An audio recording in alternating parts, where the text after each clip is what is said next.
అందరికీ నమస్కారం అండి. Welcome to Pasupuleti Bharati. ఈరోజు సింపుల్గానే ముగ్గేసానండి. తలుసుకోవటం ముందు ఈరోజు రాగి రొట్టి చేస్తున్నాను. రాగి పిండి 3 కప్పులు, గోధుమ పిండి 1 కప్పు, క్యారెట్, పచ్చిమిరపకాయలు, తెల్లగడ్డ, ఎర్రగడ్డ వేసుకున్నానండి. తర్వాత వచ్చి కరివేపాకు ఒక 2 రెమ్మలు, నువ్వులు వేసుకొని బాగా కలుపుకున్నానండి. కలుపుకొని బాగా ఒక 10 నిమిషాల దాకా అలాగే మిక్సింగ్ చేసుకుంటూ ఉండాలండి.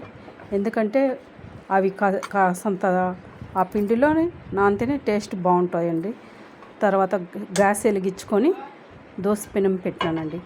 దోస పెనం పెట్టేసి 1 టేబుల్ స్పూన్ నెయ్యి అనేది వేసుకోండి. ఆ నెయ్యి అంతా ఆ పెనం అంతా నెయ్యి వేసుకుంటే ఆ రొట్టెకి ఫ్లేవర్ అనేది బాగుంటుందండి. 1 టేబుల్ స్పూన్ వేసి అలా రుద్దేసి ఆ పిండి కలుపుకున్న ముద్దగా తీసుకోవాలండి. రాగి ముద్దలాగా తీసుకొని ఆ పెనం మీద వేసి కాసంత పలచంగా తట్టుతూ వాటర్ అద్దుకుంటూ తట్టాలండి. వాటర్ అనేది కంపల్సరిగా పక్కన పెట్టుకొని అలా నిదానంగా ప్రెస్ చేసుకుంటూ ఉన్నామంటే స్మెల్ అయితే నాకు సూపర్గా వస్తుందండి. నాకైతే ఎంత బాగా వాసన వస్తుందో దీనికి పెరుగు బాగుంటుంది, చట్నీ బాగుంటుందండి. ఉత్తది తినేసినా కానీ టేస్ట్ అనేది సూపర్గా ఉంటుందండి.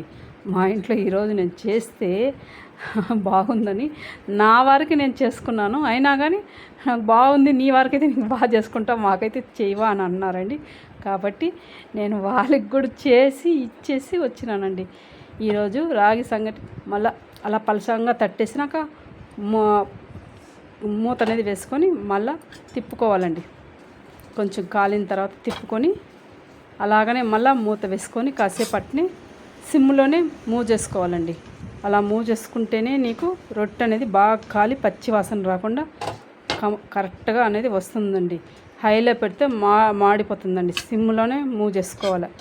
దీనికి పర్ఫెక్ట్గా అయితే పెరుగు అయితే ఈ రాగికి పెరుగుకి సూపర్గా ఉంటుందండి. కాబట్టి ఒక్కసారి టేస్ట్ చూడండి. సూపర్ అండి.